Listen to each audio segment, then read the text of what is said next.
అందరికీ ప్రేలాడండి. నేను చెప్పే సాక్షులు ఏంటంటే 3 ఊరి వారాల పేరు క్రితం జరిగిన వివరాలు సాక్ష్యం ఊరి ఇది. పేరు వివరాలు మా పాపకి ఇది ఎందుకుందిరా? బండి యాక్సిడెంట్ అయింది. నాకంటే కళ్ళు వచ్చినాయి. అది మా పాపకి స్కూల్ నుంచి ఈవినింగ్ పూట నేనే బండి మీద తీసుకొస్తుంటే పక్కన వేరే బండి ఆగుంది.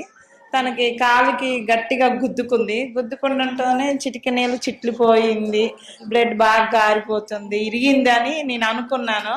కానీ దేవుడు మాకు ఒక గొప్ప కార్యం చేసిండు. నేను తీసుకెళ్ళింది ప్రైవేట్ హాస్పిటల్కి. అందరికీ ప్రైవేట్ హాస్పిటల్కి వెళ్తే కనీసం 1000 రూపాయలు, 2000, 5000 ఎంతో కొంత అయితే. కానీ మా పాపకి దేవుడు చేసిన గొప్ప కార్యం ఏంటంటే 340 రూపాయలతోనే నేను మా పాపని ఓపీ రాపిచ్చా, డాక్టర్ గారి దగ్గర చెకప్ చేయించిన, ఎక్స్రే తీపిచ్చిన, మళ్ళీ టాబ్లెట్లు తీసుకొని వచ్చా. 340 రూపాయలతో మా పాపకి దేవుడు గొప్పగా చూపించి ప్రైవేట్ హాస్పిటల్లోనే చక్కగా అన్ని టెస్టులు చేయించుకొని తీసుకొని వచ్చాను. నాకు చాలా హ్యాపీగా అనిపించింది. ఏం కాలేదు మా పాపకి, కొంచెం కూడా అది ఏమి చిట్లలేదు, ఇరగలేదు, ఏం కాలేదు. గట్టిగా తగలడంతో అట్లా వాసిపోయింది. మా పాపకి నేను ఏదో అయింది, ఖచ్చితంగా ఇరిగి ఉంటుంది, చిట్లు పోయింది, కనీసం బెడ్ రెస్ట్ అంటారు, నెల అంటారు, 4 నెలలు, ఏదో ఒక నెల, కనీసం నెలైనా అంటారు అనుకున్నా. ఇక రేపటి నుంచి స్కూల్కి వెళ్ళదు, ఇంటి దగ్గరే ఉంటుందని భయపడిపోయినా. కానీ అట్లాంటిది ఏమి జరగలేదు. నేను ఎక్స్రే తీసేటప్పుడు ఒకటే అనుకున్నా, దేవుడు మా పాపకి ఏం కాకుండా ఉంటే సాక్ష్యం చెప్తా అనుకున్నా. ఈ సాక్ష్యం 3 వారాల క్రితం చెప్పాలి, కానీ ఇక నేను మా పాపను తీసుకురాలేదు. నేను వచ్చేసరికి సాక్ష్యాలు అయిపోయినాయి. నాకు టైం అంటే నేను లేటుగా రావడం వల్ల చెప్పలేకపోయాను. ఈరోజు మా పాపను తీసుకొచ్చా. దేవుడు మా పాపకి కేవలం 340 రూపాయలతోనే ఎక్స్రే అన్ని చూపించి మళ్ళీ మా పాపకి ఏమీ కాకుండా కాపాడింది. గొప్ప సాక్ష్యం దేవుడు దీవించిన గాక. మీకు విషయం చెప్తా. నీ పేరేంద్రా? అనుష. ఎవరు? పిండిపోలు అనుష. ఈ అనుష జీవితమే ఒక సాక్ష్యం, పాపది కాదు. అనుష జీవితమే ఒక పెద్ద సాక్ష్యం. అంటే ఎన్ని కష్టాలు, ఎన్ని శ్రమలు అంటే దేవునికి లోబడినప్పుడు సంతోషపడేది, మందిరంకు దూరం అవగానే నష్టపోయేది. ఇటువంటి ఎన్నో భయంకరమైన, ఒక మందిరంలో ఇలా ఉండకూడదు, ఈ మందిరంలో అనడానికి, ఇలా ఉండాలి అనడానికి, రెండింటికి తన జీవితమే సాక్ష్యం. తను ఎప్పటి నుంచో చెప్తుంది అని అనుకుంటా ఉన్నా. నేను చెప్పిన ఎంతవరకు చెప్పలేదు. చెప్పు ఒకసారి, ఎన్ని సంవత్సరాల క్రితం ఈ మందిరానికి వచ్చావు? ఫస్ట్ ఎలాంటి స్థితిలో వచ్చావు? ఎలాంటి బాధలో వచ్చావు? ఊరికినే వచ్చావు? అప్పుడు నాకు పెళ్లి కాలేదు, నేను చదువుకుంటున్నా, 10th ఏమో చదువుతున్నా. అప్పుడు పెద్ద పాస్టర్ గారు ఉన్నారు.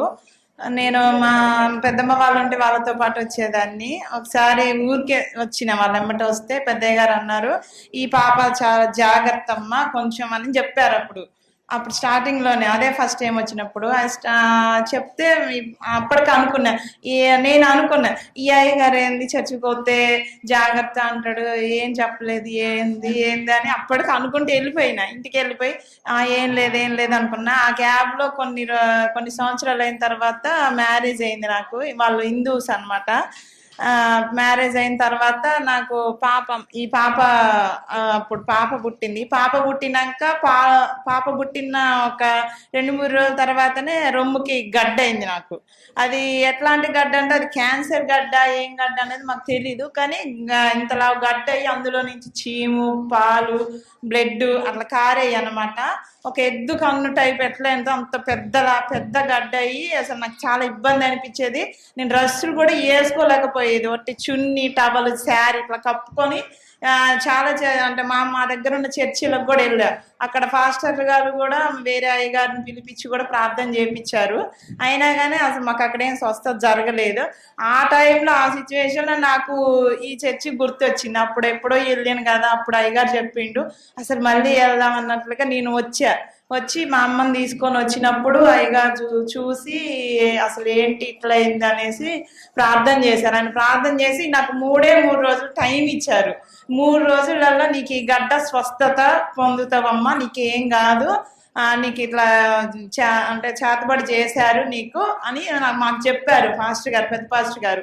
చెప్పినప్పుడు అయ్యగారు మాట వినేసి ప్రేరాలు తీసుకొని మేము ఒక టాబ్లెట్ వేసుకోలేదు, అసలు ఏం ఆయింట్మెంట్ రాయలేదు. అంతకుముందు అయితే స్కానింగ్ తీపిచ్చిన, సర్జరీ చేయించుకుందాం అనుకున్నాం, టాబ్లెట్లు వాడిన, పక్కన వేరే పాస్టర్ గారులతో కూడా ప్రేయర్ చేయించినాం, అన్ని చేయించినాం. మళ్ళీ దాంట్లో నుంచి పొరక పుల్లతోని రెడ్ కలర్ది ఆయుర్వేదిక మందు అనమాట, అది అసాన బాధ పోయి చేయించుకోవాలి.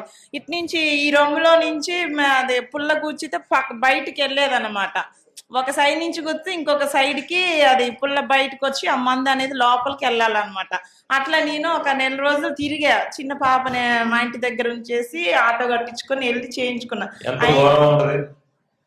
ఒకసారి ఆలోచించండి, నెత్తులు గడ్డ, ఎదురమ్ము పూర్తిగా పాడైపోయి రక్తము, చీము, పాలు ఏది వస్తుందో కూడా తెలియకుండా, శరీరం మీద ఏది వేసుకోకుండా కప్పుకొని ఉండాలి అంటే ఎంత శ్రమ అనుభవించి ఉంటుంది. శ్రమ, భయంకరమైన శ్రమ. దేవుడు స్వస్థపరిచాడు. సేవకుడు చెప్పినట్టు పెద్ద పాస్టర్ గారు, ఈ పాస్టర్ గారు ఎవరు, పెద్ద పాస్టర్ గారు మోషే గారు చెప్పినట్టుగా దేవుడు 3 రోజుల మందులు ఏం లేకుండా దేవుడు ఆ కార్యం చేశాడు, దేవుడికి అద్భుతం చేశాడు. తర్వాత ఆయన అప్పుడు కూడా చెప్పేది మందిరానికి జాగ్రత్తగా రండిరా అని, కానీ మందిరానికి రాలేకపోయేది. మధ్యలోకి రాలి అది స్వస్థత జరిగింది. 3 అంటే 3 రోజులలో ఖచ్చితంగా నేను ఆయన ఒక ప్రేయర్ ఆయిలే వేసుకున్నాను, ఏమి అయినా వేసుకోలేదు.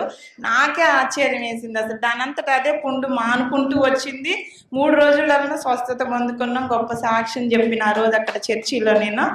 అది అట్లా గొప్ప సాక్ష్యం అది. అసలు నేను చచ్చిపోతా అనుకున్నారు అందరూ, మా చుట్టాలందరూ అనుకున్నారు అయిపోయింది అనుష పని, ఇంకేం బతికిద్ది అది ఇదని అనుకున్నారు. దేవుడు నన్ను స్వస్థపరిచిండు. తర్వాత మళ్ళీ మా సార్కి బాగలేకపోతే ఆయన ఫిట్స్ వచ్చి ఆయన కూడా చచ్చిపోతాడు అని అనుకున్నప్పుడు కూడా మళ్ళీ నాకు పెద్ద పాస్టర్ గారు నీకేం కాదు మళ్ళీ మానేసింది. కొన్ని రోజులు ప్రతి దానికి మళ్ళీ బంద్ చేశారు. ఎందుకు అంటే మరి అదేంటో తెలియదు, అపవాది వీళ్ళని ఎత్తుకుపోద్దా లేకుంటే శ్రమ వీళ్ళని ఎత్తుకుపోద్దా తెలియదు, కానీ మళ్ళీ బంద్ చేశారు. మధ్యలో రాలేదు. బంద్ చేస్తే మళ్ళీ ఎప్పుడు గుర్తొచ్చాడు అంటే భర్త ప్రాణానికి వచ్చిన తర్వాత. మా సార్కి బాగాలేకపోతే అప్పుడు అయ్యగారికి ప్రార్థన చేస్తే నా కోసం కారు వేసుకుని హాస్పిటల్కి వచ్చారు. అక్కడికి వచ్చి ప్రేయర్ చేసి ఆ రెడ్ క్లాత్ తనకి తల్ల కింద పెట్టి ఏం కాదమ్మా, నిన్ను ఎంతమంది ఏమన్నా కానీ నీ భర్త బతుకుతాడు, నాది గ్యారంటీ, వాళ్ళందరూ అంతే అంటారు, వాళ్ళ మాట నువ్వు పట్టించుకోవద్దు, నువ్వు ఏడవ మాకు ఏం కాదని నాకు పెద్ద పాస్టర్ గారు చెప్పి ధైర్యం చెప్పేది అనమాట. ఊరికే ఫోన్ చేసి అయ్యగారు ఇట్లా అంటున్నారు అట్లా అంటున్నారు, నాకు భయం వేస్తుంది, చచ్చిపోతాడు అంటున్నారు, మళ్ళీ చచ్చిపోతే ఎట్లా అనేసి బాగా ఏడ్చేది అనమాట. వాళ్ళు అంటూనే ఉంటారు ఏం కాదు, వాళ్ళకి పట్టించుకో మాకు మాటలు, నీ భర్తకి ఏం కాదని అంటే అప్పుడు ఇదే చర్చిలో ఇంకా స్లాప్ వేయలేదు, మొత్తం దుబ్బు ఉంది. అప్పుడు స్టార్ట్ అప్పుడే చేస్తున్నారు. ఆ టైంలో తీసుకొచ్చి ఇక్కడే కూర్చోబెట్టి ప్రార్థన చేయించిన దేవుడు ఆయన్ని చచ్చిపోయే స్థితిలో నుంచి, మరణ పడక నుంచి మళ్ళీ జీవంగా చేసి మంచిగా స్వస్థపరిచిండు. ఆయన కూడా ఇప్పుడు వస్తూనే ఉన్నారు చర్చిలో మన మధ్యలో. అది గొప్ప సాక్ష్యం. అద్భుతం జరిగింది. చెప్పిన కదా ప్రతిసారి కూడా ట్విస్ట్ ఉంటారు. అద్భుతం కొరకే చర్చ్. వీళ్ళ టైం బ్యాడ్ ఏంటంటే ఈసారి పాస్టర్ గారు కూడా బంద్. పెద్ద పాస్టర్ గారు కూడా ఏమయ్యారు, ప్రభు దగ్గర నిద్రపోయారు, అయిపోయింది. మళ్ళీ కష్టం వచ్చింది. మందిరం మానేసిన కొన్ని రోజులకి మళ్ళీ ఈసారి శ్రమ ఏ రకంగా వచ్చింది. పెద్ద పాస్టర్ గారు వెళ్ళిపోయిన ఉన్నప్పుడు మా సార్కి స్వస్థత వచ్చిన తర్వాత అప్పుడు నన్ను ఒక మాట అడిగారు పెద్దయ్య గారు. అప్పుడు పైన అప్స్టేర్ లో పెట్టేది అనమాట, పై దాంట్లో చర్చి మందసం దగ్గర ఉన్నారు. అప్పుడు అన్నారు సంతానం లేని వాళ్ళందరికీ సంతానం ఇస్తున్నాను, సంతానం తీసుకోండి అంటే నేను అస్సలు లేకుంటుంటే నన్ను పిలిచి మరి నువ్వు లేకు, నీకు దేవుడు సంతానం ఇస్తానని అంటున్నారంటే నాకు వద్దు అయ్యగారు, నాకు సంతానం వద్దు, ఏమొద్దు, నాకు మా సార్ బాగుంటే చాలు, నాకు ఏం వద్దని అన్నారు. లేదు నీకు దేవుడు ఇస్తానని అంటున్నారు, నువ్వు వద్దానొద్దు తీసుకొని అన్నారు. లేదయ్య గారు మా సార్కి బాగలేదు, ఆయన చచ్చిపోయే స్థితిలో ఉన్నాడు, నాకు ఆ సంతానం వద్దు ఏం వద్దని నేను తీసుకోవాలని అయ్యగారు.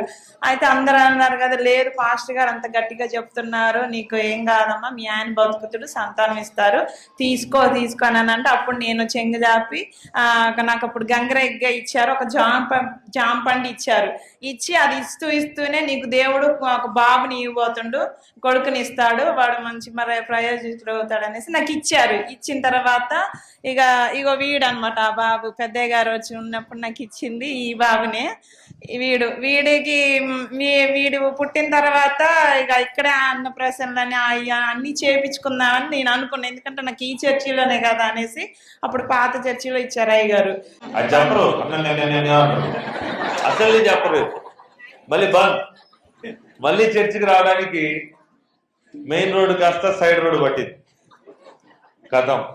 మళ్ళీ ప్రెగ్నెన్సీ అందిందన్న సంగతి తెలియదు, ఎన్నో నెల అనే సంగతి తెలియదు, ఏం జరుగుతుందో తెలియదు. తర్వాత కొన్ని రోజులకి నాకు కనపడేటప్పటికి ఏం చెప్పిందంటే, ఇంట్లో కూర్చొని ఒక్కతే ఏడుస్తా ఉంది, అన్న నేను నా భర్త విడిపోయే పరిస్థితిలో ఉన్నాను, చిన్న బాబు చేతిలో ఉన్నాడు, నా పరిస్థితి అస్సలు బాగలేదు, మా పని అయిపోయింది, ఒక్కసారి మాకు క్షమించి ప్రార్థనలో ఉంచండి అంటే, నాకు మా నాన్న సంఘం ఎవరైనా సరే నాకు నమ్మకం లేదనేవాడిని. అవునారా? నాకు నమ్మకం లేదు. మా నాన్నగారి సంఘ బిడ్డలు అందరూ కూడా ఏంటంటే అవసరాల కోసము ఆపదల కోసం వచ్చిపోతా ఉంటారు, వాళ్ళ మీద నాకు నమ్మకం లేదు, నేను రానియనని చెప్పిన ఈ అమ్మాయికి. అవునా? చెప్పారు. అన్న ఈ ఒక్కసారి నన్ను నమ్ము, నేను వస్తా, నా కుటుంబము నా భర్త కనుక నేను నిలబడితే అవుతుంది అంటే, సరే ఒక ఛాన్స్ ఇస్తా నీకు. ఛాన్స్ ఇచ్చినాం.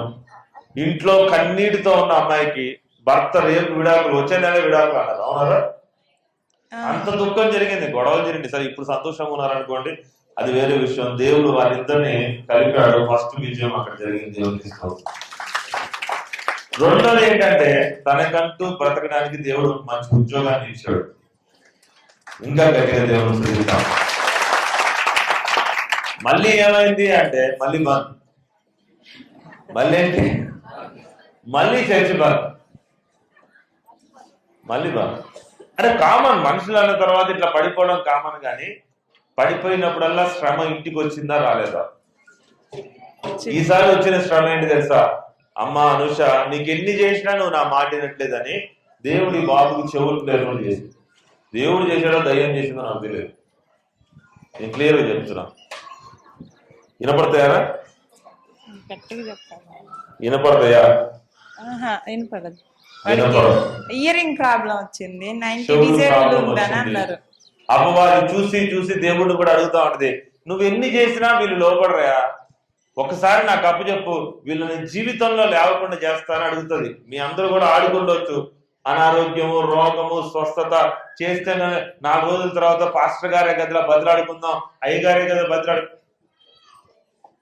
దేవుడి దృష్టికి నువ్వు కనపడాలి. ఎవరి దృష్టికి?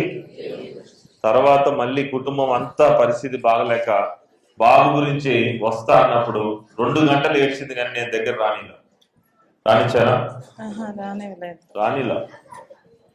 అన్న నాకు ఇగో ఇలా శిక్ష వచ్చింది, ఇగో నా కుమారుడు ఇలా ఉన్నాడు, నేను ఈరోజు హాస్పిటల్కి వెళ్ళాలి, వాళ్ళు ఆపరేషన్ అంటారు, ఇంత చిన్న బాబుకి నేను ఆపరేషన్ ఎలా చేపించకుండా మళ్ళీ మీరు చేస్తే ఇంకా జీవితంలో ఈ సంఘం తప్ప నేను ప్రాణాలతో ఉన్నగా, అదే మాట దానికి గుర్తుంది. ఆ ఇంటి దగ్గర కూర్చొని మెట్ల దగ్గర మాట్లాడింది. ఏం మాట్లాడా? ఈ చర్చికి తప్ప దేనికి రాను, ఒకవేళ మా బాబుకి ఏదన్నా అయ్యి ఇబ్బంది అయితే మేము ముగ్గురం చచ్చిపోదామని డిసైడ్ అయినాం అన్నమాట.